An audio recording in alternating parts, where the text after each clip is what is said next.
Coming up in this episode of In Clear Focus, we can actually leverage knowledge of how the brain is making decisions to make it so change is much easier instead of trying to will our brains into doing things that they're not wired to do. You're listening to In Clear Focus, fresh perspectives on the business of advertising, produced weekly by Big Eye, a strategy-led full-service creative agency growing brands for clients globally. Hello, I'm your host, Adrian Tennant, Chief Strategy Officer. Thank you for joining us today. The advertising business is perpetually evolving in response to popular culture, platforms, devices, technology standards, and economic conditions.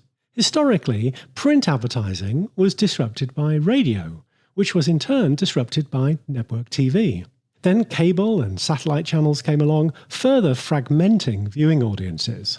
The internet has probably been the most disruptive of all, and today's consumer has an overabundance of choices for their news and entertainment. These media disruptions have forced companies, including ad agencies, to re-examine their standard operating procedures, staffing levels, communication strategies, and in some cases, their entire business models. But of course, advertising is not alone in this regard. Adapting to change is part of professional life in most organizations today, large and small. The reality is that for many of us, making changes to the way we work, what we work on, and even who we work with is hard. And managing change across multidisciplinary teams is even harder. But it doesn't necessarily have to be. Our guest today believes that we can adapt to change more easily by leveraging the science of behavioral economics. Making her second appearance on In Clear Focus, Melina Palmer is the founder and CEO of The Brainy Business, which provides behavioral economics consulting to businesses of all sizes worldwide. Melina worked in corporate marketing and brand strategy for over a decade before earning her master's in behavioral economics. Melina's podcast, The Brainy Business, Understanding the Psychology of Why People Buy, is listened to in over 170 countries and used as a resource by many universities. Melina talked to us in June 2021 about her first book, What Your Customer Wants and Can't Tell You. Now, in her sequel, What Your Employees Need and Can't Tell You, Managing Change with the Science of Behavioral Economics, Melina sets out a roadmap for executives and managers tasked with instituting organizational change. To discuss some of the ideas in her new book, Melina is joining us from her home office in Tumwater, Washington State. Melina, welcome back to In Clear Focus. Oh, thanks so much for having me. Well, Melina, first of all, congratulations. What Your Customer Wants and Can't Tell You was published only last year and received rave reviews. But you've already published your second book. That's quite an achievement. For people who missed our first interview, could you explain what behavioral economics is?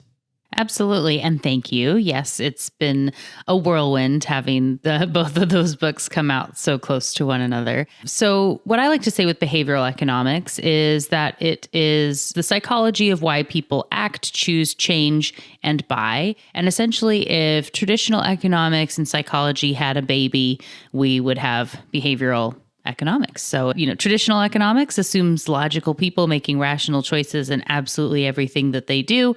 And because we're human, we don't always do what we think that we should. So behavioral economics allows us to better communicate with people in what they'll actually do instead of those shoulds. Well, your new book is entitled What Your Employees Need and Can't Tell You, Managing Change with the Science of Behavioral Economics. What prompted you to write a book focused on managing organizational change? Well, it's an aspect that I've been focused on for a long time. I teach a class on this at Texas A&M. And in addition to that, so it's, something that's been on the mind, I've been training and stuff on for a while. Looking at the environments in the fall of 2021, when it was, pitching and starting to work on this book, the Great Resignation was in full force, really at that time. And I was able to just sort of look into the future and see that this wasn't something that was going to be going away, but was something that was really important as we're looking at returning to work and hybrid workplaces and coming onto the other side of a pandemic and all these things, knowing that the role of employees and organizationally, all these things are going to be changing, and seeing that this was a book that was really going to be needed for people to be able to understand themselves and their teams and their businesses better, and to be able to be more effective while also having more engaged employees that don't want to leave, don't even think about that. So that was why it was pretty clear it was the right time, even though it was so soon after the first book. Well, it's become a cliche to say that the only constant in business today is change. Yet it seems humans aren't very good at responding to change. The problem is the way our brains work. Yeah, definitely. So if you think about your decision making, and for the person who's listening right now, if you think, how many decisions did you make yesterday? How many decisions do you make on an average day? When we think about the stuff we're aware of, there are 25 big decisions or 500 things or maybe even 2,000, right, that we would say, which seems a bit excessive, right? If you think about yesterday, you probably couldn't think about 2,000 decisions you made. But the average person makes 35,000 decisions every single day. So there's so much that our brains are doing all the time. And in order to be able to exist, we need our subconscious to be doing the bulk of that decision making, using rules of thumb for things that have worked well in the past, being able to easily predict this has happened and so this should happen next, and to be able to carry on throughout our day. So because of that, our brains rely really heavily on the status quo and have familiarity bias and like to be able to hold on to those habits. That makes it so when we are looking to make changes, it can be very difficult, especially because we try to rely on willpower, which is needing that conscious brain, but the subconscious is doing most of the processing. So in understanding the rules the brain uses to make decisions and how that processing goes about, we can actually leverage the knowledge of how the brain is making decisions to make it so change is much easier, instead of trying to will our brains into doing things that they're not wired to do. Your new book is divided into 3 sections. In the first, in addition to explaining how the brain works, you write about what makes a great manager and how anyone can become one. Now, in your opinion, and I'm going to quote, every conversation and interaction at work is a change initiative because we're in an environment with lots of change. We're always in the wake of change that has already happened, some that are actively occurring, and others that we need to prepare for. End quote. Melina, can you unpack this for us? Sure. Well, this is definitely built again on those 35,000 decisions that I was talking about. So one of the big problems that happens in business when we think about change and where we need to be preparing employees and getting ready for changes is that it only would occur when it's something really big. You have a CEO succession, you have a merger, you have a big rebrand, or you're moving offices.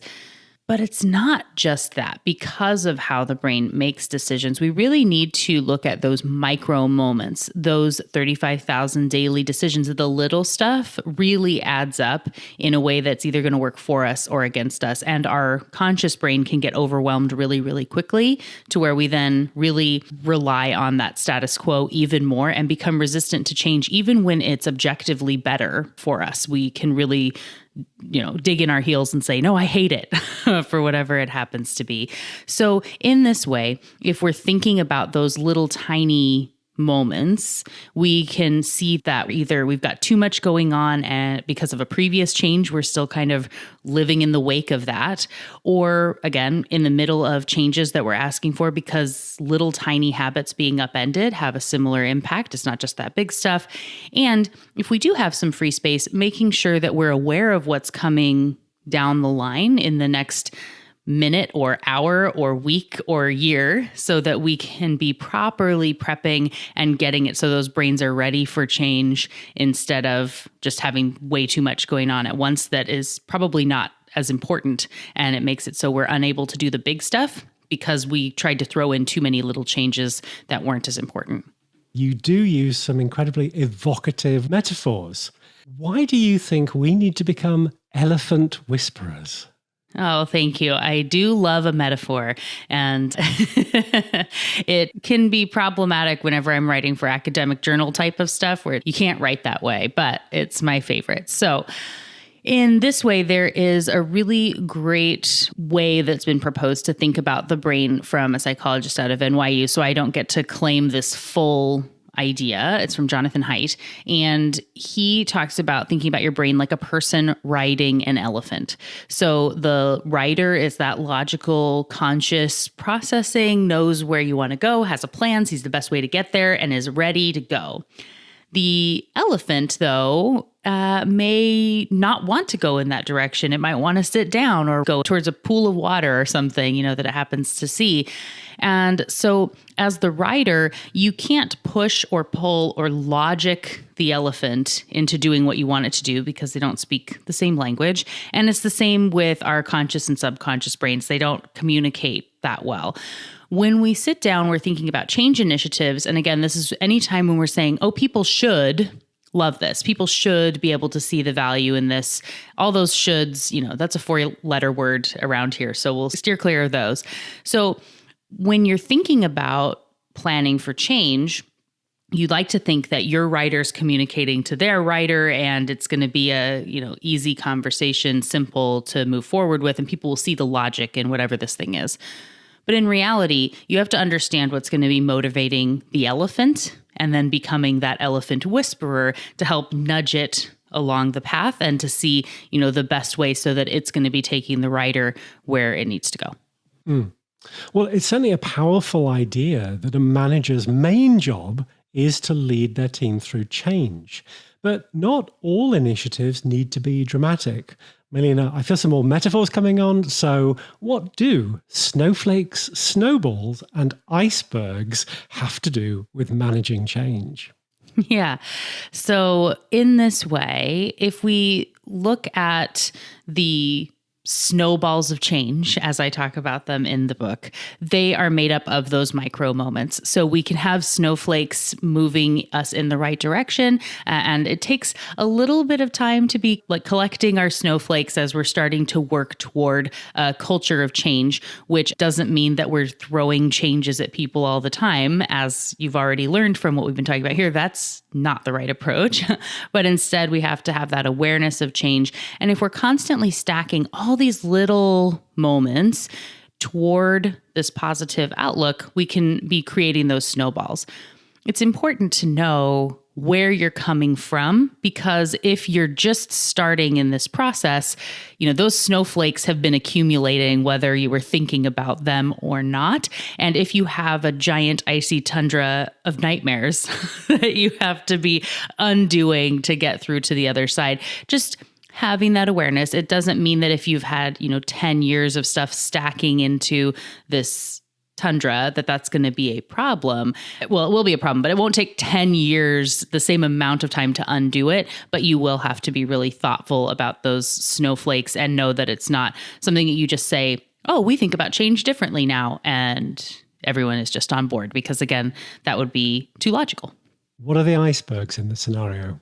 The icebergs are that tundra of change, right? That are the too much bad stuff that's all packed in and is where we've been setting up a culture that is maybe not one of having room for thoughtfulness and not being packed in with too many deadlines and all that sort of stress, and not having an awareness about those micro moments. Those are icebergs that we have to kind of chip away at as we're working on our new snowballs of change. Let's take a short break. We'll be right back after these messages. Each month, in partnership with our friends at Kogan Page, the Big Eye Book Club features interviews with authors who are experts in marketing, consumer research, and customer experience. Our featured book for November is Inclusive Marketing: Why Representation Matters to Your Customers and Your Brand by Jerry Dakin. In Clear Focus listeners can save 20% on a print or electronic version with exclusive promo code BIGEYE20. This code is valid for all products and pre-orders and applies to Kogan Page's free ebook offer. To order your copy of Inclusive Marketing, go to koganpage.com. That's KOGANPAGE.com.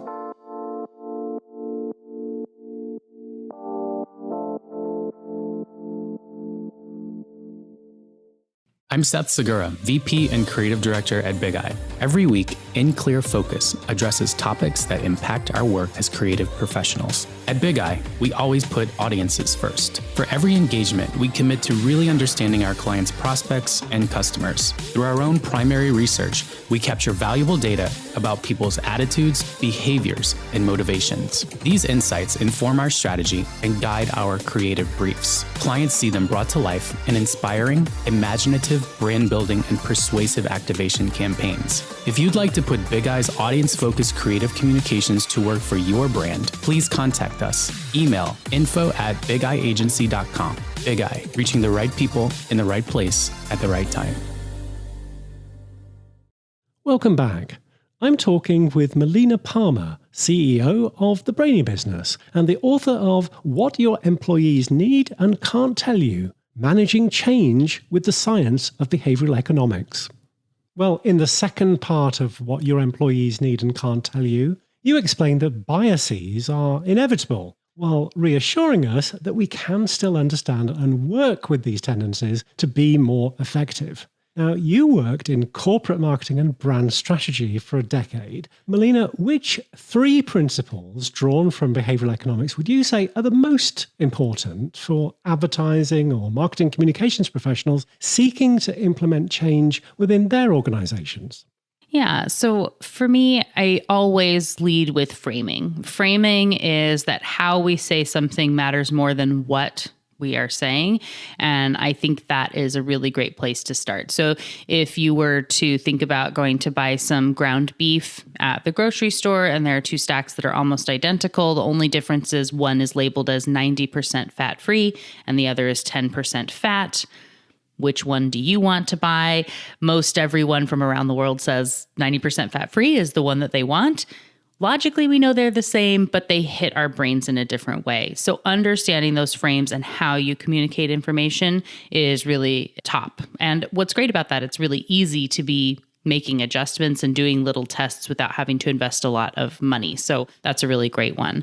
When we're talking about communicating any sort of change also, then priming, I think, really has to come into play as well. So this is that things that happen around the communication, what happens just before the ask is really, really important in the messaging and how people feel about whatever the change is that's being presented to them in those communications. In a advertising space, we would look at all of our senses are a part of this. And there's an example of, say, at a gas station where they were looking to sell more coffee. And we could have had all the ads in the world and they might have had a little bit of impact, but they had the scent of roasting, brewing coffee at the gas pumps and increased their sales by 300%. Just by having the scent around, because that is going to trigger our brain in a really impactful way. So when we think about change communications, I look at the scent of popcorn. So popcorn can be really amazing when we're going to the movies and it has this whole experience tied in with it. But we've all been in the office when someone burnt a bag of popcorn and it's all anyone can talk about for the rest of the day. It's just really terrible. So seeing if our communication has any burnt popcorn that's there, that's making it so it's going to be derailing the idea of any change along the way. And the last I would say for all communication is overwhelm, having this awareness of cognitive load and not trying to be asking for too many things, in which case people will do nothing. So being more thoughtful about, in this one communication, if it can only do one thing, what is its job? What's the most important thing? And being really, really focused on aligning everything toward that and not trying to ask things to do too much to where they do nothing at all. Incorporating behavioral economics into business practice itself requires change. In your first book, you introduced a concept called behavioral baking. Can you explain how it applies to managing organizational change?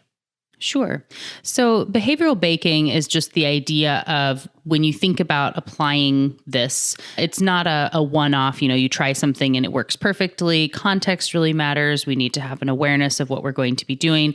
And just like if you decided you were going to open up a bakery, if you were to start trying to learn how to bake to be able to do that, and you baked a cake and it was dense or soupy, you wouldn't say, oh, I tried baking once and it's not real. Like my cake was bad. Baking is not a real thing. That's a ridiculous thing to say, but we do that in business all the time. We tried Instagram once and we didn't go viral. That's not real. And that's just not how that works. So in the way of also trying to incorporate this level of thoughtfulness, of thinking about change in a different way, of understanding the brain differently and finding the right habits to be working on adjusting and looking for those snowflakes, there's a lot of opportunity there, and it's not something that is going to happen overnight with one bout of willpower. Again, we have to be really thoughtful about that process, and it will take some time, some testing, some tweaking, but it's worth it in the end because it can all be much more beneficial on the other side. So an example of why this is worth it, now that maybe people are listening and going, ugh, that sounds like a lot of work, is if you consider the email communication that you're sending out. So in general, you probably don't send an email if you think that people won't understand what you're saying, right? By the time you send the email, you assume you've done enough that the person on the other side is going to get it and you'll be able to move on to the next step. So what research has actually found is that about 50% of our emails are misunderstood and people don't know what we're talking about. Half the emails you send, people don't know what you're talking about. And that creates a lot of work on the other side of people saying, let's just use the example of, hey, we should get together to talk about this. When? Do we need to talk soon? Is this going to be virtual or in person? How long do we need to be meeting? Your office or mine? All these conversations that need to happen that turn into confusion for the team. They're having a lot of conversations about what comes next. They're following up with emails. They're looking at calendars proactively, sending you a Slack chat, coming and knocking on the door and saying, oh, do you have 5 minutes? Which turns into 20. This all really adds up, and over 60% of the work people are doing at any given time has been deemed to be unimportant. So we have stress from all these deadlines and busy work, a lot of which is not really important. And if you would have been a little bit more thoughtful with the communication on the front end, it can free up time to be more effective and get the right things done. So just imagine, if being conservative here, 25% of your emails, Slack chat, stop bys, quick calls, text messages for you and your team all magically disappeared immediately. That seems worth it for a little bit of thoughtfulness up front. Another idea in your book is that managers can apply what you're describing as micro shift moments to overcome time discounting and kick off their journeys toward change. What is time discounting?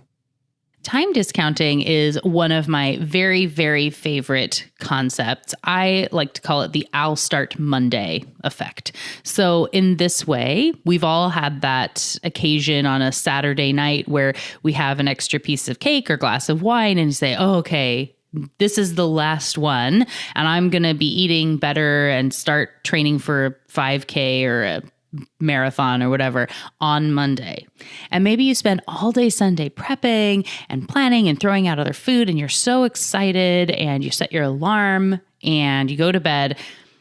And then when the alarm goes off, feel like a completely different person on the other side. And you go, oh, well, obviously I didn't sleep very well. And, when I'm, on this path to the new me, it's important that I'm well rested. So I'm going to hit snooze. I get one more day of rest. And then tomorrow I'm going to go for that run. And tomorrow never, ever comes because we keep kicking that can down the road. So in the way of where we feel like a completely different person, it's actually been shown that when we think about ourselves in the future, our brains light up like we're thinking of a completely different person. So committing future Melina to get a lot of projects done tomorrow, to get up at 5 a.m. and go run to not eat French fries or whatever it is super easy. It's really easy to do that.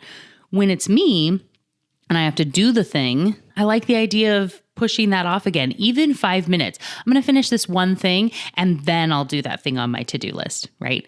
So if we allow ourselves to keep pushing things to future you, whether, again, that's Monday or 5 minutes from now, those things really never get done. And we can be wasting a lot of time on other things. If we instead break down and have less priorities, so say, imagine you only had one thing on your to-do list. There's only one really important thing that you have to get done today. That's it, just one. It's a lot harder to not do the one thing. You can't justify it as well as if you had 15 things on your list and none of them got done because you made a little bit of progress on each one or whatever that is. So being able to have less stuff on your to-do list to make it more of a priority and not allow yourself to put those important things off for future you is how you can overcome time discounting. And like you said in the book, because it is a long game, I made sure to sprinkle in some of those micro shift moments, little things you can do right away that will have an immediate impact. So you get some of those little wins to start that snowball of change moving. Melina, what are nudgeable moments and how can managers find them? In the world of behavioral economics, we work in nudges, which is something where someone still has free choice. They can do something different, but we think about the way we present information and how it might make it so someone is more likely to go down one path versus another. And so if you think about a project, you may say, like in this whole project, say it's the merger situation, and one item on your to-do list is tell the team.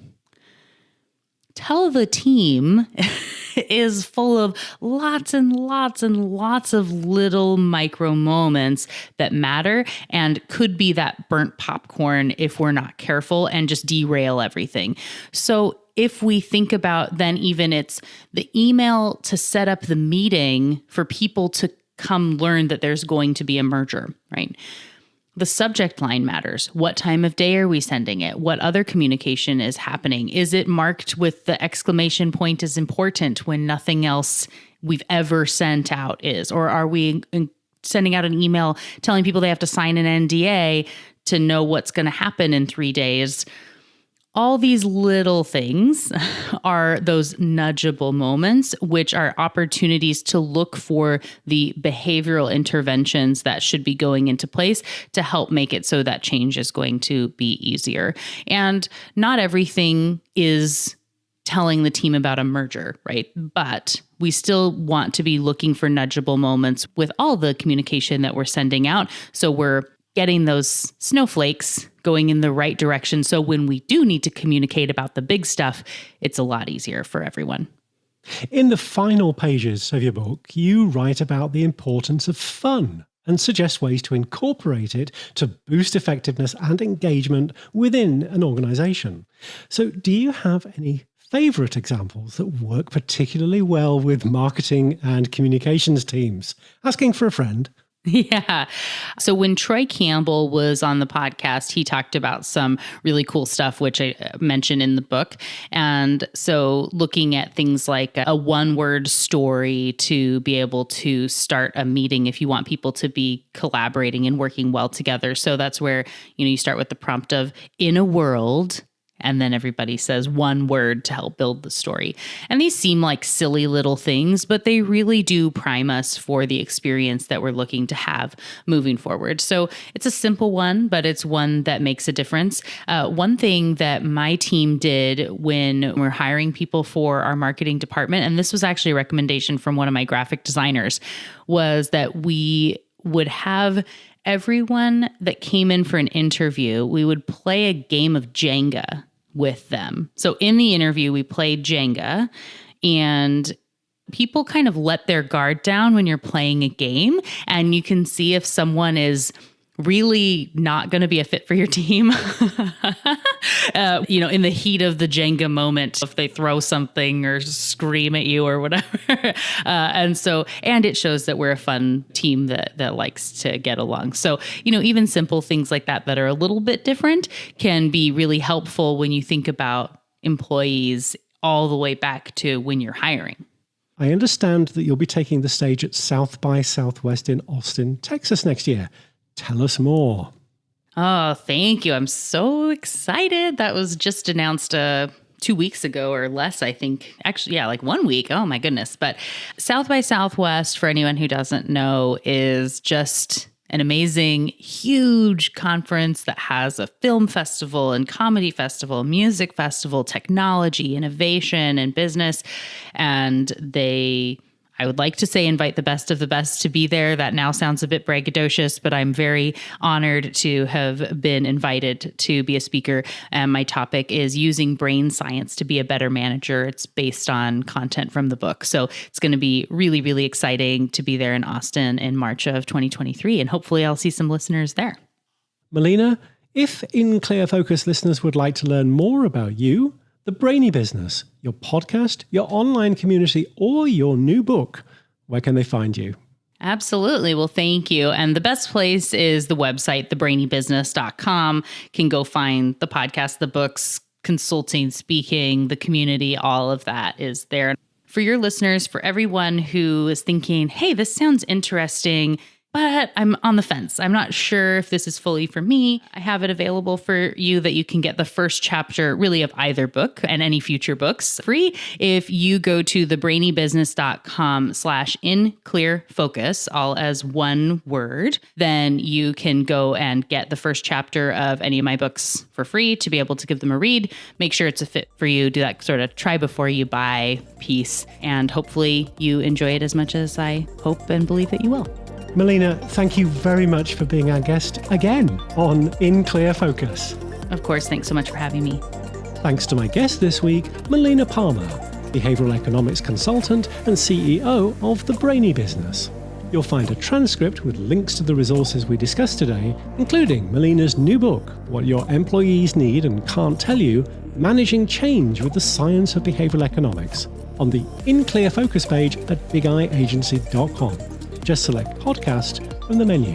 And if you enjoyed this episode, please consider following us wherever you listen to podcasts. Thank you for listening to In Clear Focus, produced by Big Eye. I've been your host, Adrian Tennant. Until next week, goodbye.